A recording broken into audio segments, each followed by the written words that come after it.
Hi friends, నిన్న జరిగిన IPL first match RCB versus SRH మ్యాచ్లో ఎస్ఆర్హెచ్ ఫస్ట్ బ్యాటింగ్ చేసి స్టార్టింగ్లో 3 వికెట్లు కోల్పోయిన తర్వాత ఇషాన్ కిషన్, హెన్రీ క్లాసెన్తో కలిసి ఇన్నింగ్స్ స్టార్ట్ చేశాడు.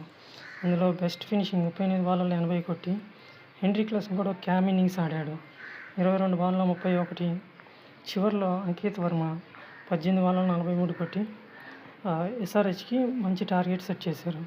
ఇందులో ముఖ్యంగా మాట్లాడుకోవాల్సింది జాకబ్ డఫే 3 వికెట్లు తీసి స్టార్టింగ్లో ఎస్ఆర్హెచ్ని విరిచాడు. తర్వాత ఎండ్ అయ్యేలకి ఎస్ఆర్హెచ్ 20 ఓవర్లకి 201 టార్గెట్ నిర్ణయించింది. ఆర్సీబీ ఆ టార్గెట్ని చేసి స్టార్టింగ్లో ఫుల్ సాల్ట్ ఫామ్లో ఉన్నట్టు అనిపించి 2 4 కొట్టిన స్టార్టింగ్లోనే వికెట్ పడిన తర్వాత సెకండ్ ఓవర్లో దేవదత్ పడికల్తో కలిసి విరాట్ కోహ్లీ లాంగ్ ఇన్నింగ్స్ ఆడాడు. ఇందులో పడికల్ 21 బంతుల్లో 61 కొట్టి అందులో తర్వాత వచ్చింది రజిత్ పడిదర్కి ఒక మంచి క్యామ్ ఇన్నింగ్స్ 12 బాళ్ళలో 31 కొట్టాడు. ఎందుకంటారంటే అందరూ విరాట్ కోహ్లీని చేజ్ మాస్టర్ అని.